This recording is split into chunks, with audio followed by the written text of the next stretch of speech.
Everybody, you're very welcome. Thanks for joining us for this. Is it the 12th of our series of conversations?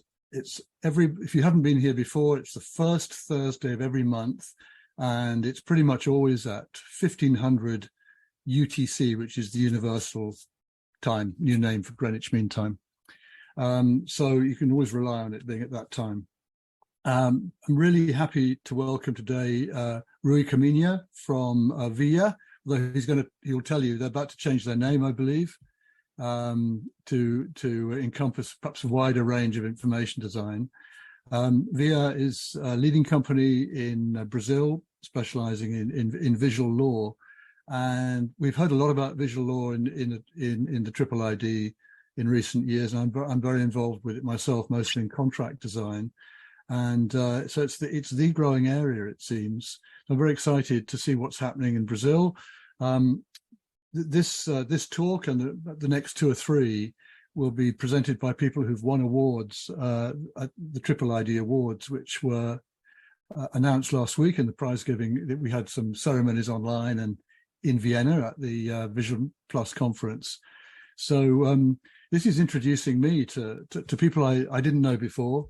And I was very impressed by the work that VIA presented.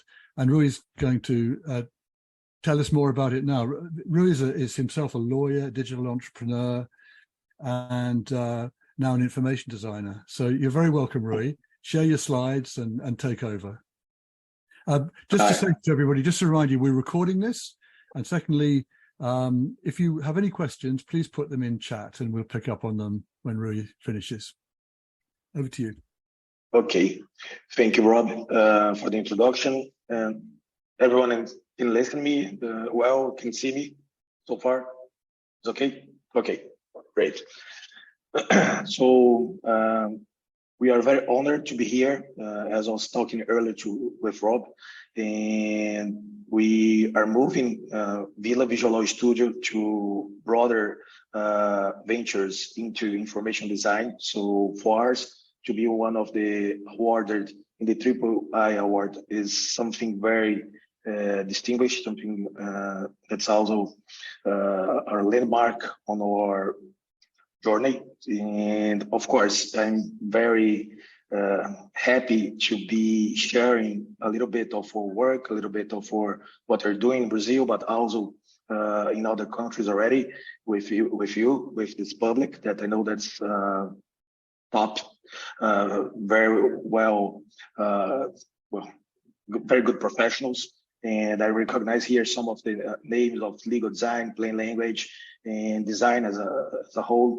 And for me, it's like something that I'll always remember this opportunity. So let's start it. I will share my screen with you. Just a second. Let's do this. Let's work here in the presentation mode. So today also marks the day that we are changing our brand from Villa Visual Law Studio to Vita Visual Law. So nice, very nice coincidence. And I will explain a little bit at the end why we're doing this. But we are a visual law or legal design company based in Brazil, in São Paulo. We started about 4 years ago, and we came from a tech company we call Legal Tech that was related to data analytics. So and that company came from a law firm. So that was where we were born, from law firm to legal data analytics to legal design. So what's the relationship between those areas is basically when you work with data analytics and as you know, as information designers, a big thing now is visual data and storytelling with data, this kind of stuff. So we had a huge demand in the past of the studio of how making sense that telling stories with design, with graphics, infographics through using legal data analytics. So doing that in some point, making a long story short, it was we did a lot of presentations to boards and directors and VPs and presidents of institutions. And the fun thing is like to make a presentation to the managers, it would like take about 20 slides, to the board, 10 slides. But when it came to the president or to the CEO of the company, it was just 1 page. And that was called one-page executive report. And we realized that, of course, it was much harder to do the 1 page than the 20 slides. But at the other hand, we also realized that it was much nicer, the 1 page than the 20 page or 20 slides presentations. And from there, we started with a bank, a Spanish bank called Santander, that also has operation in Brazil, to work in other legal documents, not just on the infographics or KPIs presentations, but also working in any legal document with the concept of anything could be summarized in 1 page. So that's where we came from. And from that idea, what happened is like, we introduced this concept to everything related to law, okay? So a little bit about me, as Rob said, I'm a lawyer. I started as working business law and mediation, negotiation, anything related to the business scenario, incorporating business. That was my field of work. In some point, I changed it for technology related to law. That's my master's related to legal data analytics. And from there, I went to legal design. Those are my connections. I use a lot the LinkedIn. I think I have already some of you as connections. If I don't, please, let's do it. Let's connect. I will try to be there in Finland for the legal summit. So if some of you are there, we'll meet personally. And I would love to share ideas, not just today, but any other day. And there's a movement, and it's growing. So as many more people we can bring in, will be better to everyone.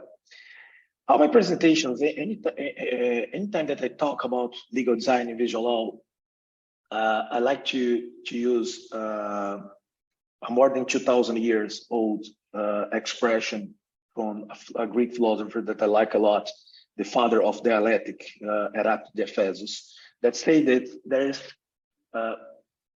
nothing permanent except change. So we in Villa, we really do believe that. We actually have this writing on the walls here. For us, this is a manifest that's very well related to what we do. We do work in a very conservative area of knowledge, that's the legal system. Many of the institutions and even the laws that you use up to today was basically created by the Romans. That's not wrong about that. But as you can see, it's like our civil laws, especially in the continental Europe and the countries that like Brazil and Latin America, all this civil rights, civil law is based, some 30% of that is famous regulations that have more than 2,000 years old. So there is a way of doing things very traditional, and that's okay. I respect a lot the traditions of my area of formation, for example. But at the other hand, what happens a lot of time is that this gets so specific, so legalese, that most part of the people, the population cannot understand. That's the point. That's the fact. This, for example, that's my screen right now. It's in English, I think it's like a subpoena. It's like a legal official communication of a court informing someone that's being sued. And this is the first contact of someone with the justice system. And most of the times it happened that when the person received that communication, it almost a lot of them had, I'm not joking, they had like a heart attack because they didn't understand what's being said there. They didn't understand they're being arrested, if they went bankrupted, what happened. Right? And basically changing some of that with illustrations, with plain language, with QR codes, videos. We reduce it in Brazil a lot this problem with the courts making the first communication, for example. And that's just one of the main examples that we want to share with you. So in this concept that there is nothing permanent except change, if we talk about legal design 5 years ago, like just a few people in the world would be talking about this, would know what we're talking about. If you go further, 10 years ago, I don't know, 2 or 3. And if you just Google it right now, you have more than 2 million search responses for that word. So this concept is growing a lot. We adopted the idea of visual law, understanding that legal design is a broader concept.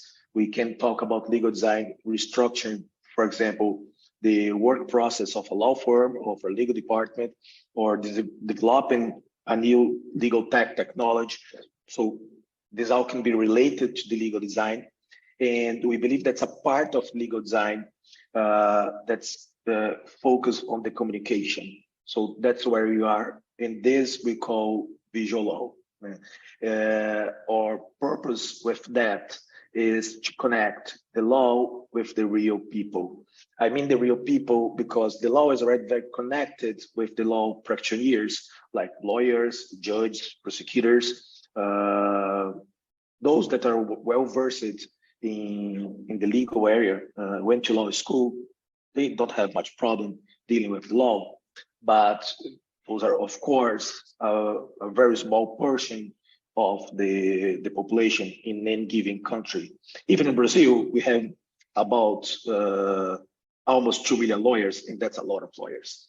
2 million lawyers. That's the biggest number in the world, even more than the United States. But we do have a population of almost 250 million. So even being 2 million, we are not majority in the country, of course.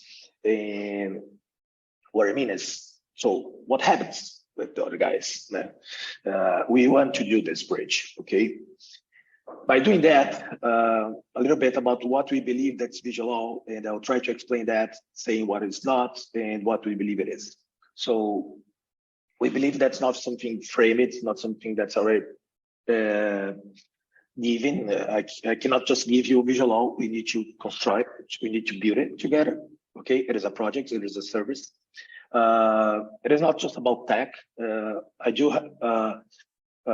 have some ventures in just tech, for example, when you develop a product, a SaaS product, and this is a little bit different. There's a lot of design thinking related to this process. It is not just being pretty or fancy, but and it is not a problem. It's actually the opposite of everything I just said. It is the idea to be a better purpose of communication, empathetic, user-centered, be clear with the reader, make it not just big documents that are legally legally well constructed and very safe for the parties, but also that they can connect it with it. So it's basically solving a problem of communication. Regarding the III awards, ID awards, we submitted 3 projects. One was an agreement, a telecom agreement from TIM. TIM is a European company, Italian, Telecom Italia. And they have I think the bigger operation of TIM in the world is actually in Brazil, in the number of consumer. They have about 50 million consumers here in Brazil. And this project was something that actually changed the whole legal design and visual law market in Brazil. And I also believe that it had a big impact in the world. It has been awarded also in other areas, especially, of course, in our legal area. This was the first time in an information design place like yours. And what we happening here, it was a journey of about 1 year that involved 7 different areas of the company. led by the legal department, but we had like commercial, marketing, institutional, the board, revenue, and also the president of the company. And it was structured like this journey, like PDC, AC, plan, do, act, check. And we worked all this process with these people. We had a we call a work group with them that started mapping the communication problem. So basically, people bought it, their service, but they didn't understand what they're buying. Basically, was that. So, and because of that, a lot of problems would emerge in the future. For example, lawsuits because they didn't understand the terms of the agreement, or just they didn't have problems actually complain about something that they were receiving or not because they believe it otherwise. And actually, a hard time sometimes to the seller, to the salesperson that was on the stores in the mall, whatever. They had a hard time signing the agreement because it was 33 pages long for something that should be so easy. And basically on this, I want to bring the step that we covered on this project. So mapping, assessing the market, a lot of alignments. We did work on an agile product dynamics. We created 3 different focus groups. We did a minimal viable product, and then we did a lot of after that track the results, did some improvements, and today this is a reality in Brazil. So it's accessible to more than 200 million different people. That's the size of the telecom market here. And regarding specifically the aspects of the design of it, we started with a visual plan. So this was basic plain text. We came with the design of it. Then we moved to digitalizing this idea to bring to digital this contract. So now it's also very responsive. Before it was just a form, like a printed or PDF. And the final stage was the interaction. We also created some ideas that the contract was not more to be just read, but we could interact with that agreement too. So that was the 3-phase program for that agreement. To do that, we actually look to the company. When we talk about visual law, most of those companies or institutions, they already have a very strong brand, and they do already have a very good communication with the public. That's well done. The problem is there is a huge gap between the institutional and marketing communication and the legal communication. What we say a lot to our clients is like, we are not going to reinvent things here. We are basically align the good institutional communication that we have. When you are selling your product and service, you are so clear, you are so straight to the point. But when you are selling your legal arguments, you are so unclear. You are so not straight to the point. So we try to break this. Let's be more transparent about that. Like, if you want to be like inclusive, you make such good advertising about inclusion, about diversity, but when it comes to legal, why so many barriers? So the idea is to break those barriers and bridge that connection. And basically, it's a lot of effort, but a lot of that is already done because the companies actually do this when they communicate products and service. They just don't do it when they do legal documents. So those, I want to break a little bit of how our steps or what we do. So we review the company. We do some sessions of legal design or design thinking.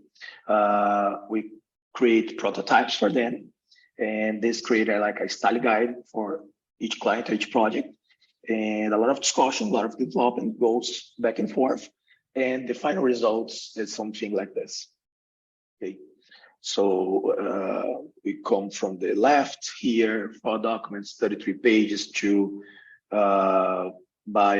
to hire a telecom service, to have your internet and mobile plan, to one document to 2 pages.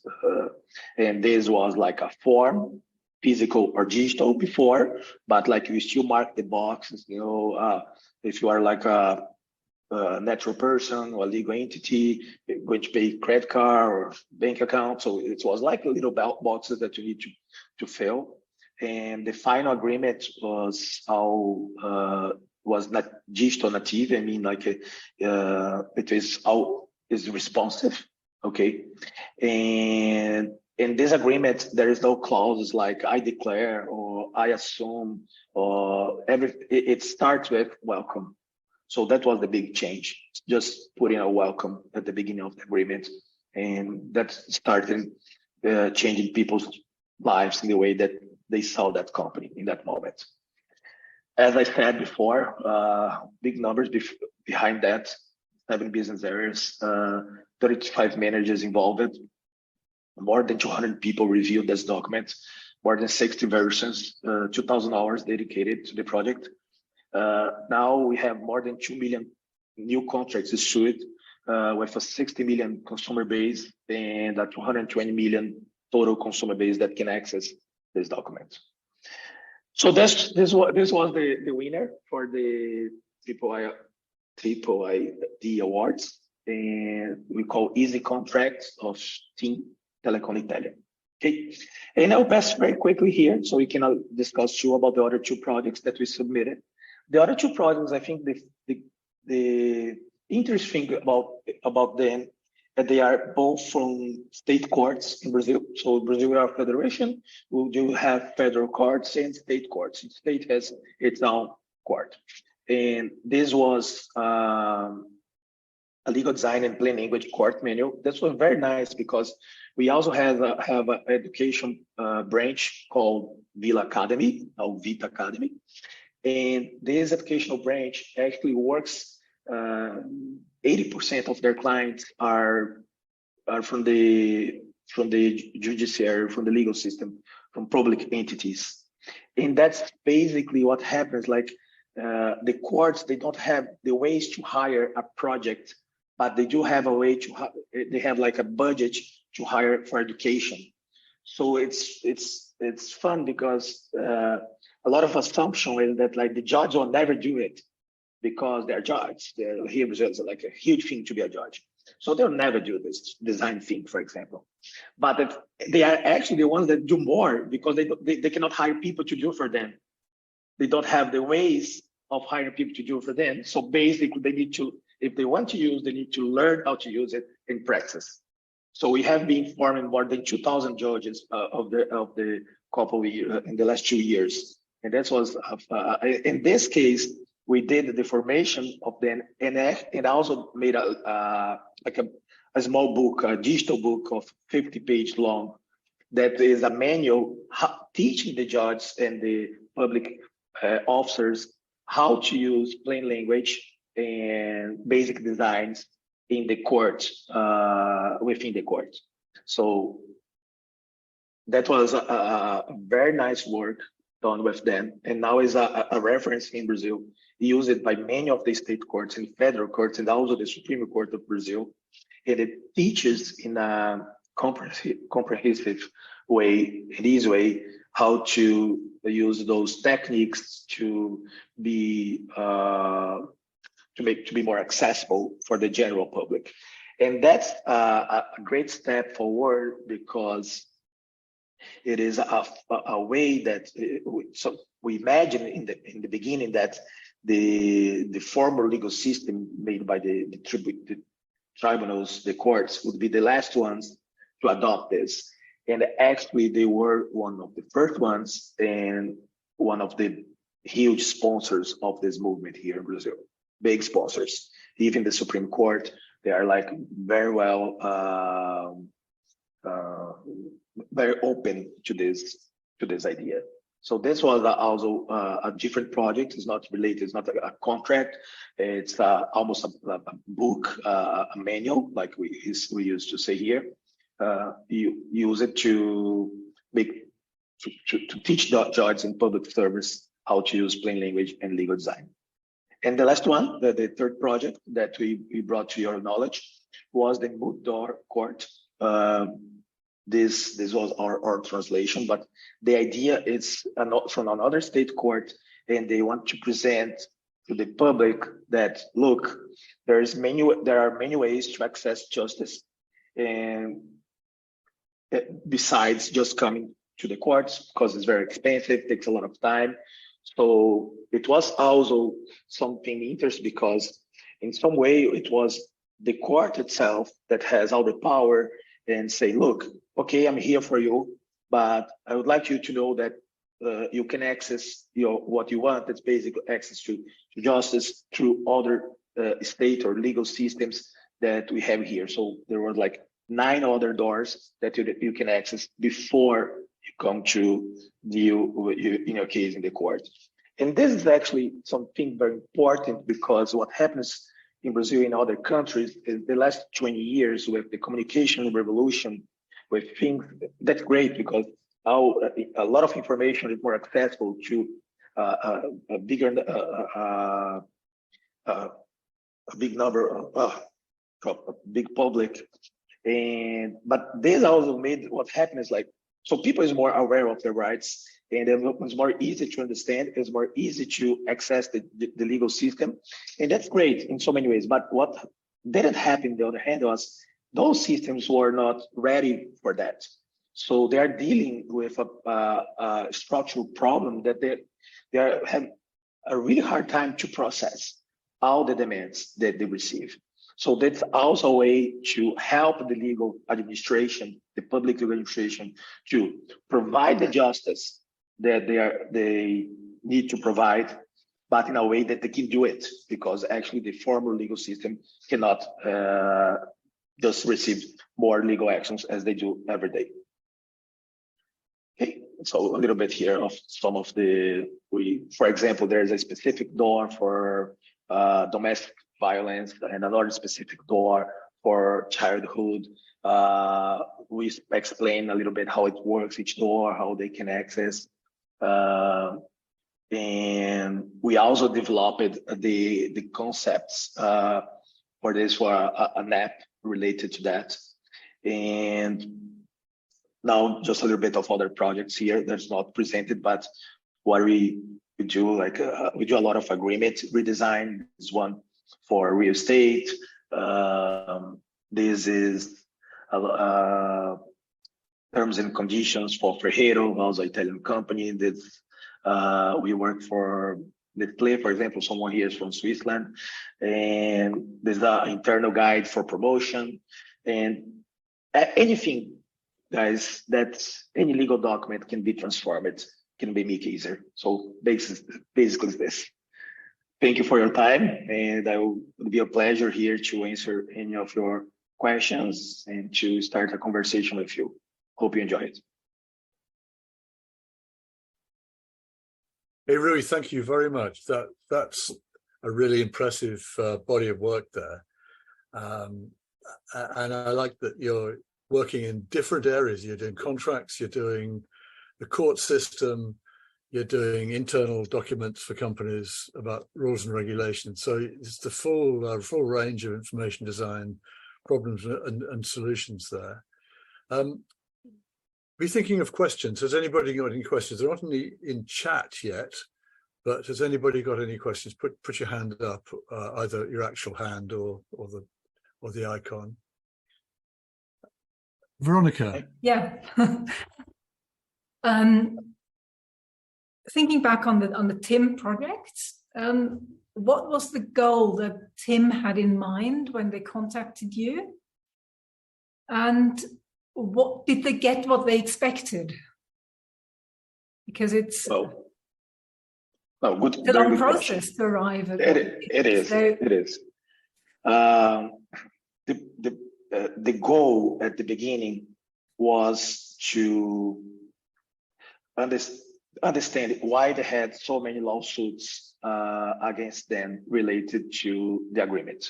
So they started there, actually, and they understood through this study, through this analysis, that part of the problem, a good part of the problem, was related to the agreement was settled. So the solution for that, then they started searching solutions for that. And then the former vice president of the company responsible for the legal area designated a work group that work with legal operations to search for a solution. And this group realized that they could use legal design. That was just starting here in Brazil about 3 years ago, 2-3 years ago when we started this project.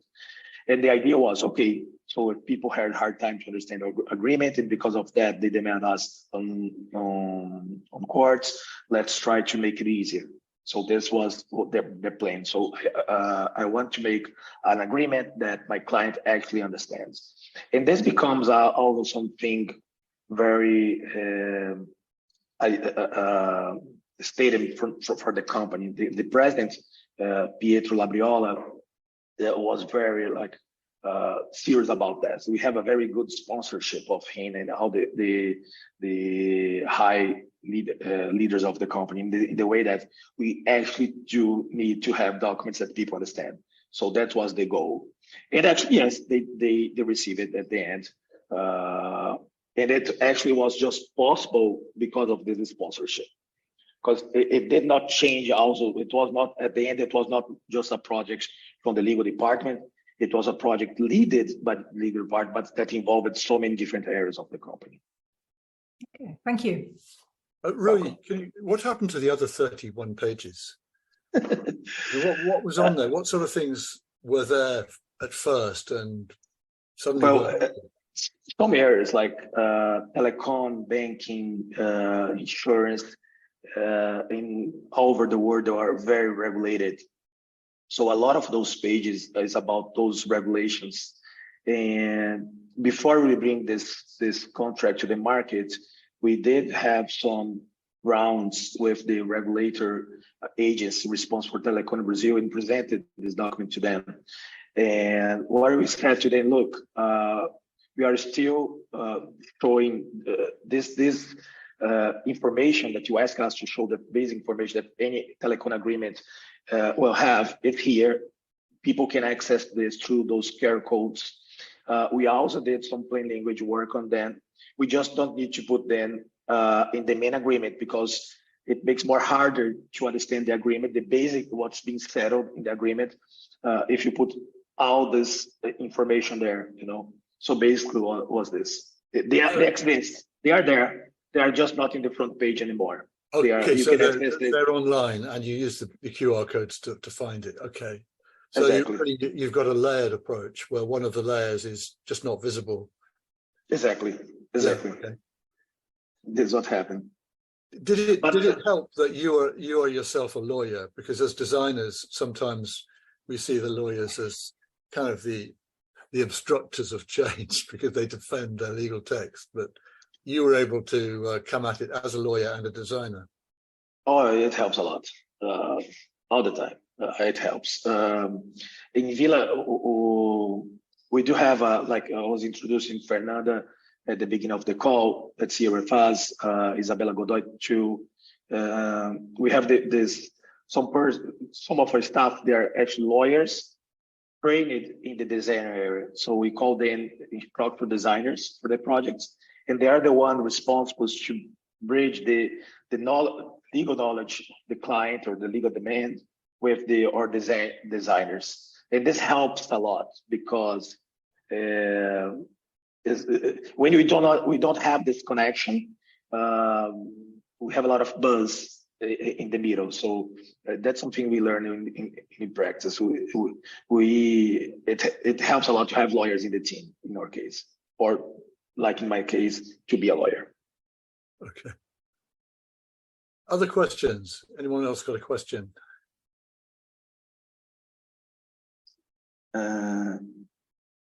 Anyone? I think Dominique sent a message here. The idea of training court staff to create better documents reminded me of what the Center for Civic Design is doing in the US. Yeah. That's cool. Do you know about that work? Or Dominique? Yeah, a little bit. It is the US. They also have the Plain Language Act and this about, I think it was Obama administration, 2010, something like that. And it actually came from back in the past, from the Clinton administration with Al Gore as a vice president. They had an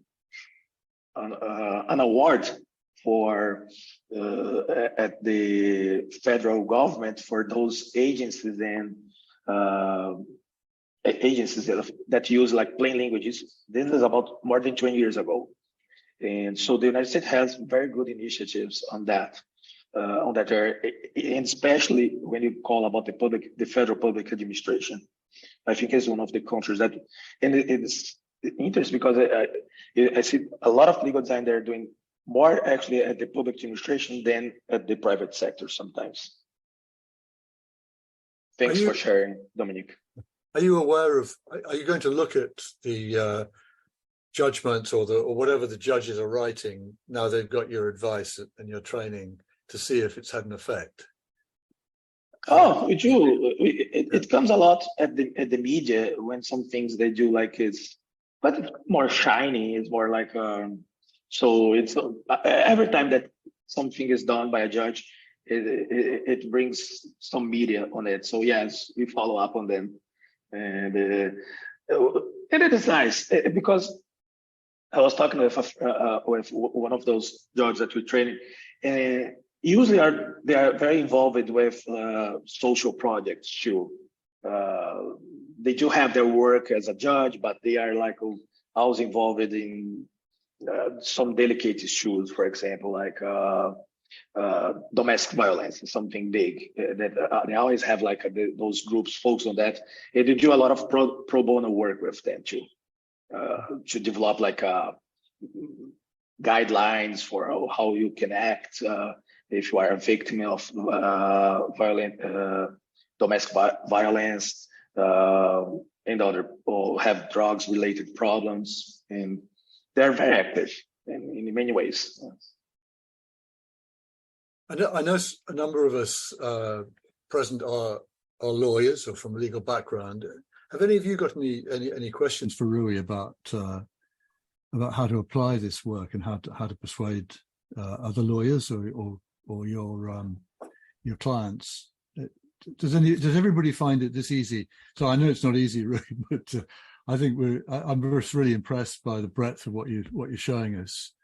And has anybody got some experiences to share of trying to do similar things in your own practice, your own country? Well, I'm open here, guys. Please feel free. I'll ask it in another way. So, who are the lawyers here with us today? I'm a lawyer. I know. Well, I can see Henning, Ebru. Who else can I see here? Helena. Isabella is a lawyer. Okay, great. Henning, you were at our summer school last week. Are you there? What did you make of this? I'm sorry, I was because of my job, I was a little bit distracted during the session. I'm sorry to pick on you. But of course, I think it looks so easy when you have the result, but it's hard work to make contracts look like this, and even if you don't use any visualizations, to make contracts more readable and understandable for the users. Thanks. Henning's based in Berlin, I think, aren't you, Henning? Yes. Mm-hmm. Yeah, and he was at our summer school last week. That's cool. So nice to meet you, Henning. Yeah, nice to meet you, Rui. Nice to meet you. Ebru runs a legal design, I guess, research center in Istanbul. How are you, Ebru? Hello. Hi. Sorry. I have two screens, so I couldn't focus. Yes, I'm currently based in Tallinn, actually, in Estonia. I am here doing my PhD, but previous to this, I had my own social enterprise, and we did a project with UNDP Turkey, and it was about domestic violence survivors. We try to empower them through giving information and actually making them finding information more easily about the legal system. So what Rui was telling about the project about domestic violence, it really made me very much interested because I did not a similar one, but maybe on the same topic. So in that sense, maybe I would like to hear what were the challenges that maybe Rui, you would like to explain that you experience working on an access to justice project, because I think the challenges are different than a corporate project and a project that you work on access to justice. Good point. Thank you, Ebru, for your question. Well, when you work with those, for example, anything regarded to access to justice or access to your rights, for example, we need to think a lot about the persona. So to the public that's related, because most part of the time, it's very fragile public in a way that's or low income, or it's a very debilitated, or it's victim of violence, different kinds of violence. So I think what made this project, all those projects more unique than the corporate projects in some ways is you need to get deeper in this, in the people, into the people that's going to receive this, that you actually want to help. Because if you don't do it, what can happen at the end, you can have something that's pretty, that's people will look at it and see, well, it looks nice, it looks better, but does it work for them? So I'll give you an example. We did the legal design for an app called Cata Aqui, in Portuguese would be like catch it, something like this. That was for this app was actually developed by this non-governmental organization that helped people that live on the streets collecting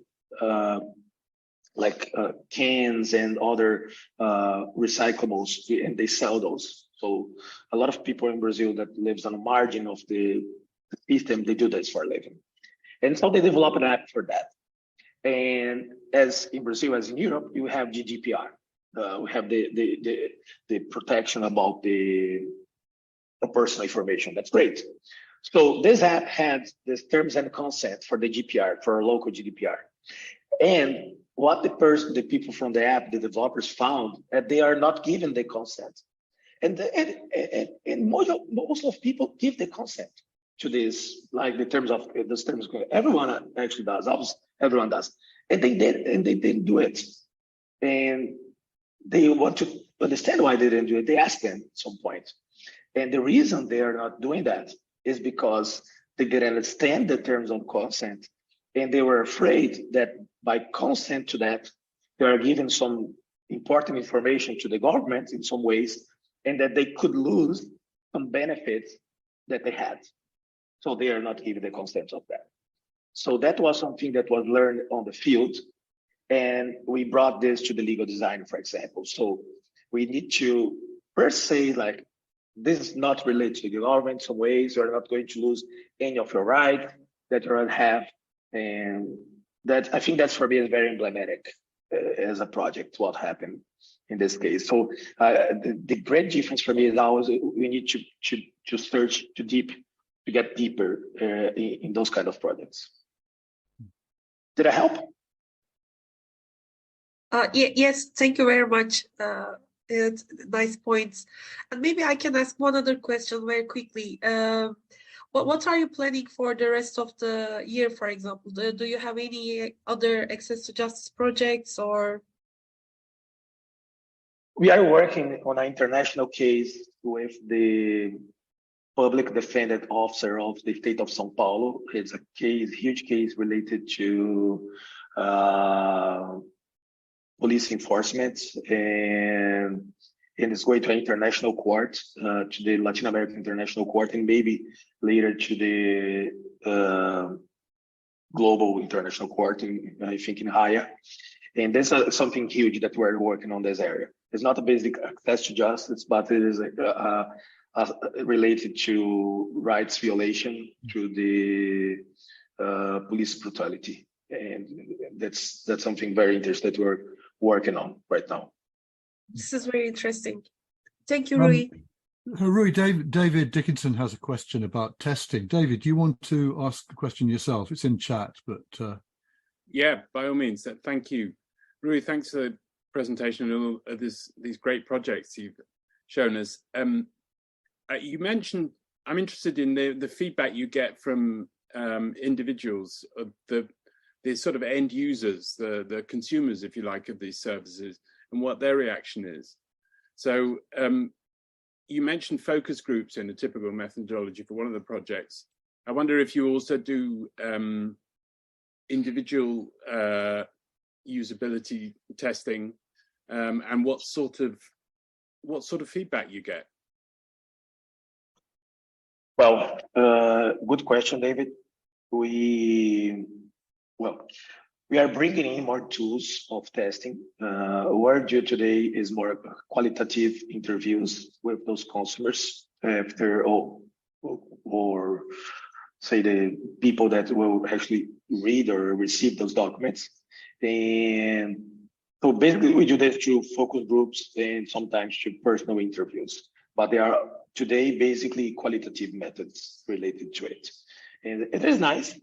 We in some projects, when they are designed for broader publics, like for the example of the team contract, they also do focus groups before to understand the public's needs.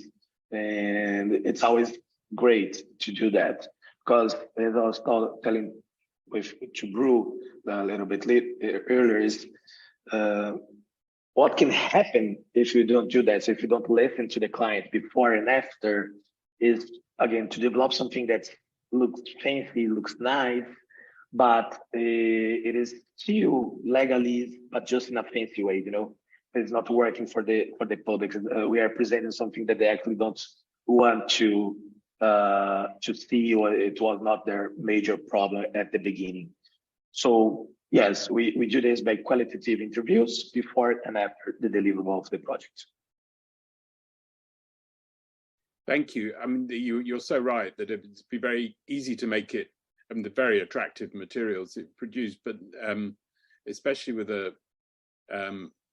when you're working with the client style manual, the crucial question, and we faced it in medicine's information design as well, is does it actually do what the user wants, or have you just put a more attractive cover on the and a very much briefer, which I'm sure they'd love. And I imagine that people are delighted, but have you got evidence to show that? Sorry? I would imagine that the end users of the services that and the forms in particular that you're designing and simplifying so radically, that they would be very pleased. And oh yes, use. But and I also it would be helpful to have. I'm sure you have good evidence of that, and maybe you could, if that's quantifiable, then so much the better. I can show you an example here. 1 second. I will share again my screen, but now in a new presentation. Just a second.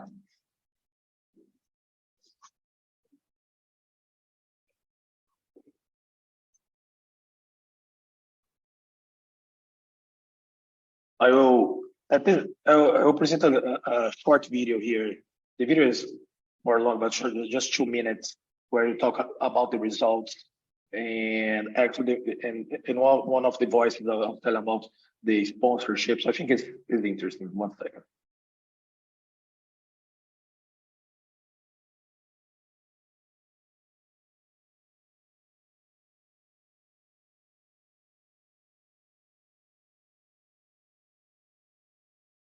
Okay, so here's a little bit, about 2 minutes. I think it explains a lot of this process and the testing. Transformation Just if you can process, listen. which comprised the following steps. 1. Previous analysis, where basic requirements were established after a qualitative interview Can you with the get the main sound? stakeholders of each document. 2. Core review, where we highlighted all primary and secondary goals and attention points, defining what could be excluded or summarized, and determined the set of visual preferences for each case according to the respective personas.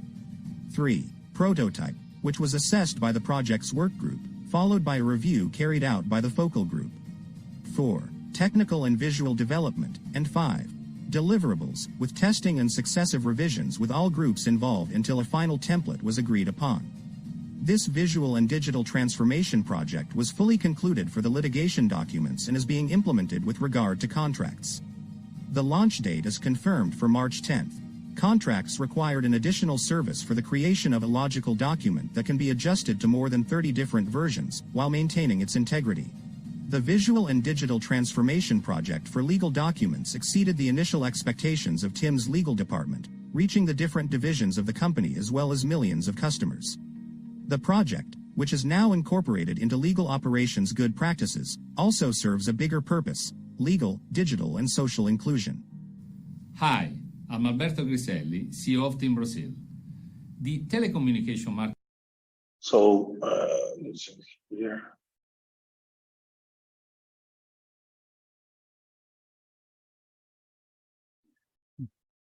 Yeah, this was the idea. Then it was Griselli talking about the project, but this was the 4 steps that we covered through this. Thank you very much, Rui. Welcome. Thanks, Rui.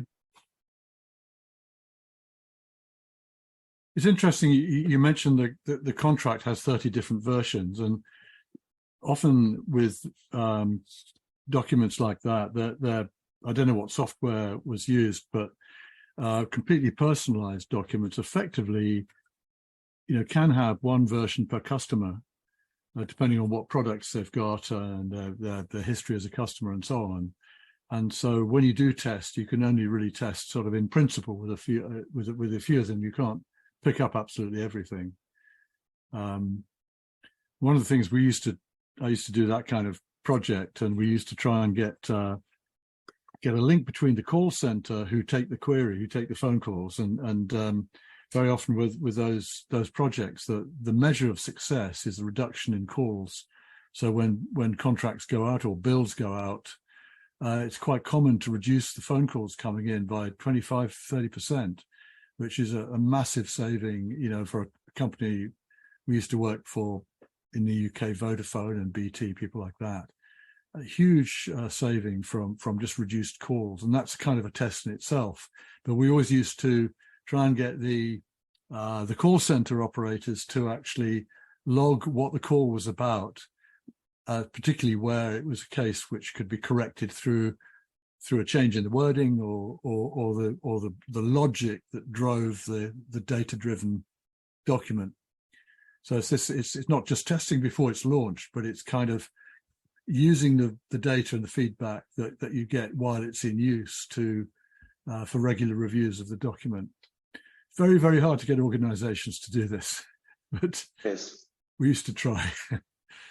And in this case, what also happened is that sub-product of this whole thing was about 10 million printed pages less. Also happening, and this was not foreseen at the beginning of the project, but has also helped the company in their ESG goals.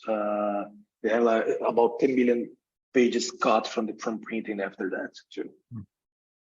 This basically a result of design. So it's designing also helping all the other areas like environment. Thank you. Well, look, we've pretty much come to the end of our time. We allow an hour for these events. And this has been absolutely fantastic from my point of view. I really, really enjoyed what you've presented, Rui, and thanks for your questions, everyone.